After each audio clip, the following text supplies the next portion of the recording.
Hello বন্ধুরা, good afternoon. তোমরা সবাই কেমন আছো? ভুবন লাইফস্টাইলে তোমাদের স্বাগত। তো প্রথমেই বলে দিচ্ছি, আজকে কোনো রেসিপি শেয়ার করছি না, কোনো টিউটোরিয়াল না। তো আজকে জাস্ট ছোট্ট একটা মিনি ব্লগ। তো মানে আজকে দুপুরবেলা আর কি কিচেন মিনি ব্লগ, এক কথায় কিচেন মিনি ব্লগ। তো তোমরা সেটাকেই দেখো আর এনজয় করো, আর কিছু বলার নেই। তো এটা আমি বাটা মাছটা ভাজলাম, এটা হচ্ছে আমার শাশুড়ির জন্য আমি বাটা মাছটা করলাম সর্ষে বাটা দিয়ে। তো জানি আমি সবাই সবাই রাঁধতে জানো, সবাই সব কিছু জানো, আমি জাস্ট আমার এটা আমি শেয়ার করছি। তো তোমরা এটাকেই দেখো আর এটাকেই এনজয় করো, পারলে একটু লাইক কমেন্ট শেয়ার বেশি করে দিও। তো আর কি বলবো, তো এটা তো কথা বলতে বলতে হয়ে গেল, জল দিয়ে দিলাম, তারপরে এই যে নেড়ে চেড়ে মাছটা দিয়ে দিব, তারপরে এটা হয়ে যাবে।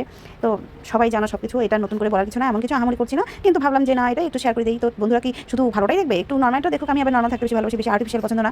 যাই হোক, সেটা আমি নর্মাল লাইফেও তাই। তো এখন আমি একটু শাক ভেজে নেবো, যেটা আমাদের বাড়ি সবার প্রিয়, আশা করি তোমাদেরও সবারই প্রিয়, সবাই তোমরা পছন্দ করো, আমার তো খুব ভালো লাগে। সেটা হচ্ছে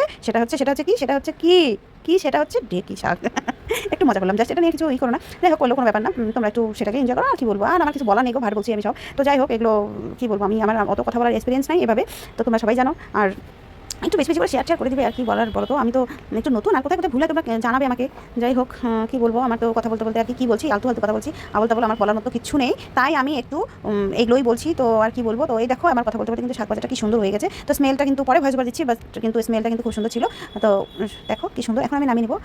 আর বলতে বলতে নামিয়ে নেওয়াও হয়ে গেল। আর কি বলবো, আছে চিকেনটা বানাবো, কিন্তু অনেক তেল পড়ে গেছিলো, তো এই যে কমিয়ে নিলাম একটু। আমার তো বর সেই কিটকিট করে তেলের জন্য, আবার তোমরা ভেবো না যে আমার বর কিপটা না গো, তেল তো খাওয়া একদমই মানা, সেটা আমাদের জন্য বলে না, সবার জন্যই। তো আমরা তো মুখের সাথে খাই, দেখার জন্য খাই, দেখতে ভালো লাগে সেই জন্য খাই, অ্যাকচুয়ালি তো তেল খাওয়া মানা। তো আমরা কিন্তু সাদা তেল খাই, যাই হোক সেটা তোমরা, আমরা সারা জীবনই সাদা তেল খাই। যাই হোক, তারপরে এই দেখো আমার কিন্তু, যাই হোক, কথাটা কিন্তু বলা আমি ছাড়তেই পারছি না গো, কি বলবো। আর তোমরা একটু অ্যাডজাস্ট করে নিও, তোমরা তো নিজেদের লোক, সব কিছু জানোই। আর কি বলবো বলো, এই দেখো চিকেনটা আমার জাস্ট মশলা দিয়ে আর কি সুন্দর, জাস্ট মানে কি বলবো, চিকেনটা কিন্তু খেতে অনেক ভালো হয়েছিল আর কি। দেখো কৃষ্ণ তেলগুলো সরে সরে আসছে, দেখতেও কত ভালো লাগছে আর কি। দেখো আমি আলুটা না আজকে ভাজতে একদম ভুলে গেছিলাম, কিন্তু কি করবো, আলুটা পরে মনে পড়ে গেছে। আলু একটু আমার বাচ্চারা খেতে ভালোবাসে, সেই জন্য আলুটা পরে কি করলাম, পরে কেটে ডিরেক্টলি দিয়ে দিলাম আর কি, সরাসরিভাবে দিয়ে দিলাম। যাই হোক, দেখো কি সুন্দর লাগছে না দেখতে, তেলগুলো একটু করে, বাপরে বাপ কি সুন্দর, বাবা বলা যায়, দেখছো কাটার খেতে ইচ্ছে করছে। চলে আসো কোনো ব্যাপার না, চলে আসো। এখন আমি একটু জল দিয়ে দেবো। আর কি বলবো বলো তো, কিছু বলার মতো কিছুই নেই। আর আমি মানে তোমার কিছু কোশ্চেনই করো না যে আমি সেটা ভিডিওর মাধ্যমে বলবো।